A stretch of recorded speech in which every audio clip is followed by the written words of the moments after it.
오정근 교수님의 북한사투 숨결이 혁명될 때, 일부를 발제를 하게 된 신백훈입니다. 10월 유신 50주년이 되는 해입니다. 2022년이 박정희 정신의 모든 것, 위기의 시대를 통과하는 이들에게 들려주는 박정희 대통령님에 대한 솔직한 이야기를 아주 우파 애국평론가 조우석 선생 등 17명의 저자가 공동저자가 되어서 만든 책입니다. 이 발제된 이 책을 보면서 박지영 작가가 이렇게 훌륭한 분이 있구나 한 것을 알게 되었습니다. 이 책을 기획을 하고 책임 편집하신 분입니다. 박지영 작가에 대한 우리가 모두 이거 알고 감사를 해야겠다는 말씀을 먼저 드리겠습니다. 연구는 아무래도 박지영 작가가 썼겠죠. 박정희 기념관은 전국 팔도강산이다 하는 요지입니다. 그래서 박정희 정신이 생생하게 지금 살아있다. 10월 유신 혁명이 50주년 해에 이런 박정희 대통령 정신이 생생하게 살아 움직이는 모습을 담은 책이다. 박정희 대통령이 이룩한 업적과 정신이 어떻게 우리의 삶에서 꿈틀거리는지를 17명의 소시민들의 공동저자들이 남녀노소 다 조화를 이뤘습니다. 삶과 함께, 대한민국 국민들의 삶과 함께 균형 잡힌 시각으로 청소년을 비롯해서 청장년들도 누구나 쉽게 읽을 수 있는 책이다 이 말입니다. 공감할 수 있는 에세이 형태로 담아낸 책입니다. 발제자 제 신백훈이는 우리 박지영 작가에게 바라는 게 있습니다. 이런 좋은 책을 기획하고 편집을 해주신 데 감사한 말씀을 드리면서 이러한 책을 소편으로 계속 이어지도록 할 것을 간곡히 요청을 드립니다. 그리고 저 의병 신백훈이는 이 책 독후감 경진대회를 한번 하겠다는 소망한 꿈을 꾸게 됐다는 말씀을 드립니다. 제가 담당한 1부는 폭풍 속의 그 사람 박정희 편인데 이게 17명의 글 1부, 2부, 3부로 나눠져 있습니다. 1부는 4사람이요. 조우석 평론가가 이 두가지 편을 쓰고 그래서 총 5편의 글을 4사람의 저자가 썼습니다. 먼저 1번 벽과 선을 넘어 조우석 평론가입니다. 이 책이 아주 글을 잘 쓰지요. 박정희를 비판했던 언론인 그 학자 김상기 교수의 진솔한 반성문을 소개를 한 겁니다. 아주 공감이 가는 내용이었습니다. 김상기 교수의 반성문의 요지는 박정희 대통령은 자기 같은 책방 선생이 반대하는 일만 골라가면서 했기에 큰일을 해냈다는 겁니다. 이거 진정한 지식인의 글이라고 생각이 듭니다. 즉 김상기 교수 같은 학자 언론인들이 하면 절대 안 돼 하던 그런 믿은 일들을 무서운 집념으로서 성공시킴으로써 지식인들을 부끄럽게 했다. 이거 참 대단하죠. 이게 박정희의 위대합니다 하는 요지입니다. 저는 조우석님의 글을 보면서 참 공감의 울림을 느끼게 했습니다. 특히 소제목으로 지식 장사꾼들을 조심하라. 아주 공감 가는 글이었습니다. 다음 두 번째는 싱가포르 리관유에게 말베기. 싱가포르 이광열 수상과 비교한 것도 아주 좋은 내용이었습니다. 싱가포르라는 거울로 우리 박정희 대통령을 봐보자는 겁니다. 이광열 수상은요, 박정희보다도 더 장기간 31년이나 독재를 했고 또 그 권력을 아들에게 물려준 겁니다. 그 싱가포르와 비교해도 우리 국민들은 박정희 대통령에 대해서 그 편향해서는 안 된다는 겁니다. 이해가 될 수 있다는 거죠. 발제자 저는 이 책을 읽으면서 박정희 대통령께서 18년이 아니고 31년 하고 이광열 모양 박근혜로 물려갔다면 우리나라는 어찌 됐을까? 역사에 가전 없다고 하지만은 저는 확신합니다. 자유통일 완성했고 지구촌에서 우리가 G2 국가로 섰을 것이다. 그 이광열 수상이 박정희 리더십에 대해서 말한 것을 우리 국민들이 새겨들어야 할 것입니다. 어떤 지도자들은 자신들의 관심과 전력을 언론과 여론조사로부터 호의적인 평가를 받는 데 소모합니다. 다른 지도자들은 자신들의 전력을 오직 일남에만 집중하고 평가는 역사에 맡기셔야 합니다. 각하께서 눈앞의 현실에만 집착한 분이셨다면 오늘 대한민국은 존재하지 않았을 겁니다. 참 리광열 수상이 박정희 대통령 라이벌 의식이 있었습니다. 그런데 진심이 담긴 연설문 내용입니다. 이광렬 수사는 오늘날 싱가포르를 박정희에서 배워서 만들었다는 거를 우리 국민들을 알아야 되겠습니다. 이 책을 꼭 읽으셔야 됩니다. 세 번째는 82년생 북한 김지영의 꿈, 김다혜가 본명입니다. 민주화는 산업화를 이루어야 가능하다. 그 산업화를 이끈 인물을 독재자라고 하는 것은 언어 도단이다. 박정희라는 인물은 누가 뭐래도 세계가 본받고 싶어하는 인물이다. 미래학자 엘빈 토플러 유명하지 않습니까?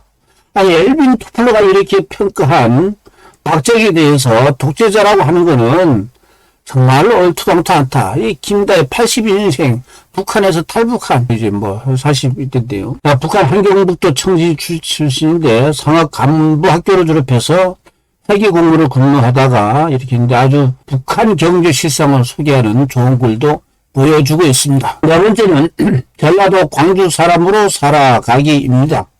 주동식입니다. 국민의힘 광주시 당원협의회장을 활동으로 하고 있습니다. 그 고민하는 바가 아주 잘 소개가 되어 있습니다. 내용 중에서 간접적이나마 엿본 기업과 자본가들의 가치관을 개인적인 운동권 체험과 비교하면서 나는 두 번 다시 좌파운동으로 되지 다시는 좌파운동으로 들어갈 수가 없었다. 삶의 경험 속에서 나도 모르게 박정희를 긍정하게 됐다.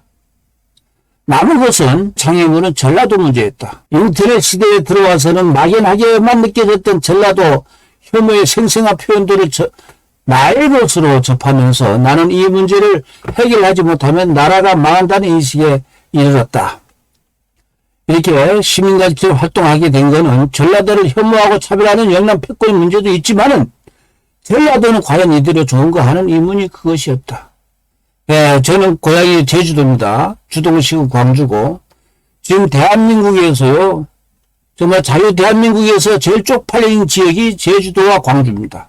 제주는 4.38이 광주는 5.188입니다. 이런 점에서 주동식님의 글을 아주 공감이 되었습니다. 다음에는 다섯 번째 무지의 대가 우리는 우리가 누구인지 모른다. 한민호 저 문체부 국정했다가 문재인 정권에 해임당한 사람입니다. 박정희 대통령을 평가함에 있어서는 반드시 당시의 국제정세를 함께 논해야만이 된다. 당시에 닉슨 미국 대통령이 주한미군 7사단을 철수한다고 일방적으로 통보하던 시절이었습니다. 1972년에 닉슨이 마오쩌둥 모택동과 회담을 한 겁니다. 72년에 10월 유류신이 이러는 거 아닙니까? 이렇게 보면 박정희 대통령은 재임 기간 내내 안보 위기에 접혔습니다. 68년 1월 김신주 일당 31명을 침투시켜서 청와대를 직접 공격하겠다는 겁니다. 이거를 국민 여러분 생각을 해보십시오. 당시에 미국은 철수한다고 하고 북한은 수시로 도발을 했습니다. 이런 상태에서 권력을 내놓고 서구식 민주주의를 하게 되면은 대한민국은 사실상 무방비로 북한의 위협에 노출되는 것 아니겠습니까? 그래서 삼성개헌과 10월 유치는 불가피했다. 우리는 이승만을 통해서 미국을 알게 됐고 박정희를 통해서 일본과 알게 됐다. 한민호 국장님은 문재인 정권에서 해임 억울한 처지에 당했지만은 정말 애국 활동을 하고 있습니다. 우리 국민들이 성원을 해줘야 됩니다. 이런 연합이 국회의원도 되고 그래야 됩니다. 제가 우리 한민호 국장에게는 별명을 하나 올려드렸습니다. 한불이나. 아주 매력적인 영화배우 율브린너의 대머리. 한민호 국장의 대머리인데 어떻게 인상도 아주 매력적입니다. 한불이너, 율브린너. 자. 저는 이 책을 보면서 제 솔직한 독서 감상문을 올립니다. 제가 좌승희 경제학 박사님이 제주도 같은 고향입니다. 그러면서 숨결이 혁명될 때 읽어보았냐 했습니다. 그 책도 읽어보지 않으면서 무슨 대한민국 의병이냐 하는 식으로 그 책을 소개를 받았습니다. 특히 금년이 박정희 대통령 우리 대한민국을 부국 강변시킨 10월 유신이 50주년이 되는 해에 꼭 읽으라 했습니다. 책을 손에 잡자마자 쉬지 않고 전부 읽을 수가 있었습니다. 본국민 호학운동에 열성을 바치고자 하는 의병에게 학문적 자문도 해주시고 조언을 해주시는 존경하는 좌승희 박사님께서 좋은 책을 추천해 주셔서 정말 감사드리고 이 책을 발제해 주신 오정훈 교수님께도 감사의 말씀을 드립니다. 그리고 먼저 저의 반성부터 공개하겠습니다. 제 의병 신백훈이는 박정희를 미워했었고 유신에 반대하는 입장이었습니다. 고등학교 그때 3반입니다. 고3이 뭘 알았겠습니까? 그러면서 민주화 투사 김영삼을 좋아했었습니다. 그런 탄핵 시기를 맞아서 이게 왜 이러지? 대한민국 왜 이러지? 하면서 제대로 공부를 하게 됐던 겁니다. 그랬더니 이 나 같은 신백훈이 같은 바보 멍충이 국민 때문에 엉터리 탄핵 정치가 버젓이 자기 대한민국을 좀먹고 망국의 길로 가게 되어버렸다는 것을 저는 깨달았습니다. 유신이 없었으면요, 박정희 혁명도 중단됐을 것입니다. 박정희는 혁명을 3번 한 것으로 저는 이해를 합니다. 1차는 5.16 혁명으로 망국 위기를 극복했고, 두 번째는 한일국제 정상화 혁명으로 실사구시신 대한민국 경제발전 기초를 다지게 되었고, 3차는 10월 6일 혁명으로 조국의 길을 완성하게 된 것입니다. 그것을 저는 60세 이전에서는 몰랐습니다. 60세가 지나서 65세가 돼서야 알게 됐던 겁니다. 그래서 속죄의 길로 애국해야겠다. 의병의 길을 여생으로 살아야겠다. 그걸 내 고정명의 목표로 삼아야겠다. 그래서 이 점을 솔직히 고백하고 반성을 하고 있습니다. 저는 감히 공자 명자를 공부하는 유학도입니다. 공자님께서는 왜 정치를 하느냐? 공자의 논어가 대부분 정치를 잘하라는 겁니다. 정자는 다스릴 정자는 올바를 정치는 올바르게 하는 것이다. 겁니다. 공자께서. 그때 그 상황에서 최소. 자, 여기에서 공자님이 왜 위대한가를 맹자가 또 공자를 자기가 본받고 싶은 사람은 오로지 공자뿐이다 하면서 이 얘기를 했습니다. 맹자와의 순익 불론 시시낭야라. 한자가 나오니까 골치 아플 거니까 해석만 읽겠습니다. 맹자님께서 형수님이 물에 빠졌는데 구하지 않으면 이것은 승냥이나 이리 같은 짐승이나 마찬가지다. 남녀간에 주고받을 때 직접 손잡고 주지 않는 것, 손잡으면 안 되는 겁니다. 손잡지 않는 것은 예의다. 예의지만은 형수님이 빠져서 이제 악을 미지고 죽게 생겼는데 그 손으로 구해주는 것은 그게 권도다. 권도. 권은 뭐냐? 이게 권자가 저울추권자입니다. 저울추권. 그래서 사물의 경중을 재서 왔다리 갔다리 하는 게 아니고 그 중심을 취한다는 게 권도입니다. 그래서 소위 배웠다고 하는 사람은, 공부했다고 하는 사람은 이 권도를 알아야 된다.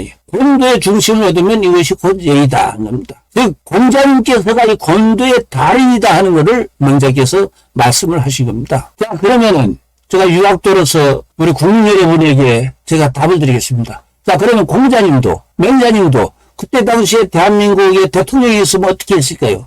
수호유신을 하였을까요? 안 하였을까요? 답은 예스입니다.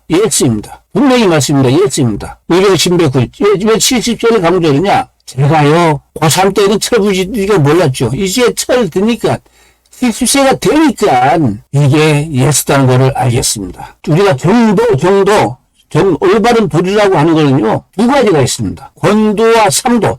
이거를 이해를 해야 됩니다. 권도와 상도. 그 상황성에서의 올바름. 이건 아주 정상적일 수 있을 때의 올바름입니다. 명자가 그렇습니다. 남녀가 손을 잡아서는 안 되는 거죠. 그러면 정상적일 때, 정신적일 때 손을 잡아서는 안 되지만은 형수가 물에 빠졌어. 죽게 생겼어요. 그때는 바로 손잡아서 건져내야 됩니다. 이게 그 상황성의 올바른 의입니다. 즉 유학에서는요 시중론입니다. 공자를 시중지성이라고 명자께서 했습니다. 왜 공자가 위대하냐? 그때의 적중한 판단과 행동을 한다는 의미에서입니다.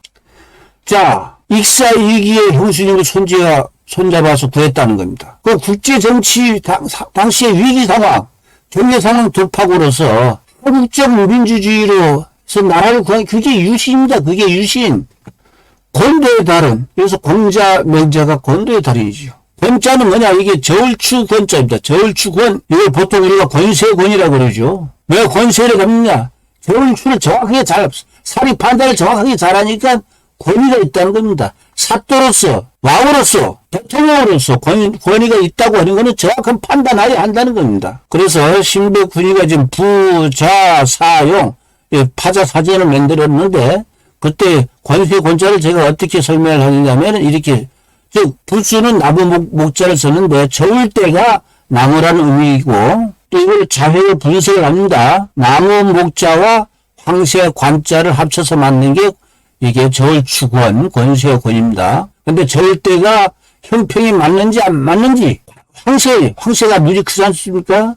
큰으로 잘 보니까 이게 저울추권이 된다는 겁니다. 그래서 이 글자를 용례 사용을 어떻게 권이라고 쓸 때게, 권력이라고 할 때게, 권한이라고 할 때, 권세라고 할 때게, 세권, 정권이라고 할 때게 그런 식으로 쓴다는 것이죠. 그래서 그 상황에서 올바른 판단을 제일 잘해야 되는 게 그 나라에서는 대통령 아닙니까? 그래서 박정희가 올랐답니다. 5.16과 10월 유신에 박정희가 올랐다. 이 점 우리 국민들이 알아야 됩니다. 이런 글을 우리 후손에게 남겨줘야만이 됩니다. 그리고 권도의 달인이 되기 위해서는 어떻게 해야 되느냐? 우리가 모두 호학운동을 해야만이 됩니다. 호학운동. 그래서 요즘 북콘서트도 우리가 열심히 참여를 하고 독서도 많이 하고 우리가 공부를 하지 않으면 안 됩니다. 우리가 독서 선진국이 돼야만이 됩니다. 이런 점에서 순결이 혁명될 때 이 좋은 책 온 국민이 집집마다 다 소장을 하고 읽어주실 것을 간곡히 바라면서 숨결이 혁명될 때 일부 발제는 여기서 마치겠습니다. 감사합니다.